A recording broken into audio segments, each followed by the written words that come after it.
আসসালামু আলাইকুম। একটু অসতর্কতা হলেই মানুষের জীবনে নেমে আসতে পারে বড় ধরনের একটা দুর্ঘটনা।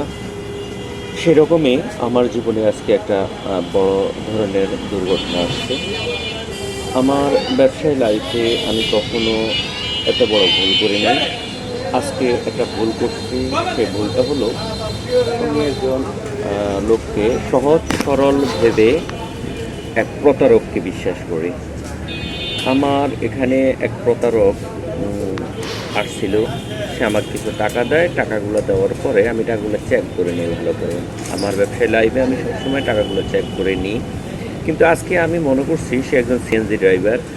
আর সে বেচারা অনেকক্ষণ ধরে বসেছিল। আমি হাতের কাজ শেষ করে, আমার অন্য কাস্টমার শেষ করে আমি তার সাথে লেনদেনটা করি। লেনদেনটা করার পরে আমি তার টাকাটা ভালো করে চেক করে নিই। চেক না করে আমি আমার ক্যাশে রেখে দিই। রেখে দেওয়ার পরে কিছুক্ষণ পরে দেখতে পাই যে টাকাটা, তো সে আমাকে জাল টাকা দিয়ে গেছে। তখন আমি সাথে সাথে দোকান থেকে বাইর হওয়ার পর ওই লোকটাকে আবার ধরে আনি। তার একটা নাম্বারে আমার কাছ থেকে বিকাশে টাকা পাঠাইছিল। সেই নাম্বারে ফোন দিয়া ওই লোকের নাম্বার নিই। অন্য একটা মিথ্যা কথা বলি যে আপনার লোক টাকা বেশি দিয়ে গেছে, এখন তাকে দয়া করে টাকাটা ফেরত দেওয়া লাগবে আমার, আপনি ওনার নাম্বারটা দেন। তখন আমাকে নাম্বারটা দেয়। নাম্বারটা দেওয়ার পরে আমি ওই লোকটার ফোন দিই। বললাম যে আপনি কোথায় আছেন?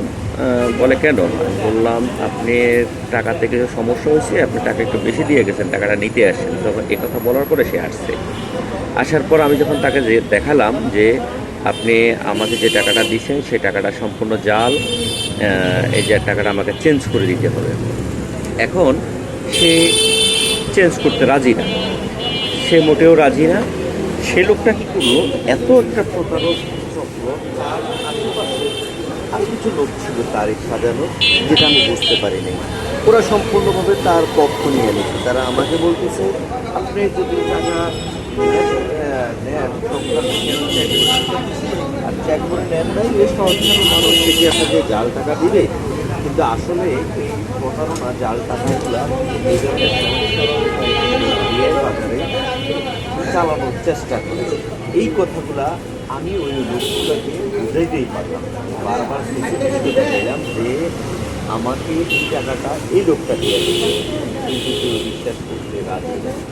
তার পক্ষে কিছু প্রতারক চক্র ছিল, তারই লোক, দুই তিনজন লোক ছিল। ওই দুই তিনজন লোক সাধারণ কিছু পাবলিককে ডেকে ওদের পক্ষ করে নিছে। এখন আমি তো অলওয়েজ ব্যবসায়ী, তো আমার পক্ষে তো আর মানুষ বেশি থাকবে না, কাস্টমারের পক্ষে বেশি থাকবে, এটাই সাধারণত হয়ে থাকে।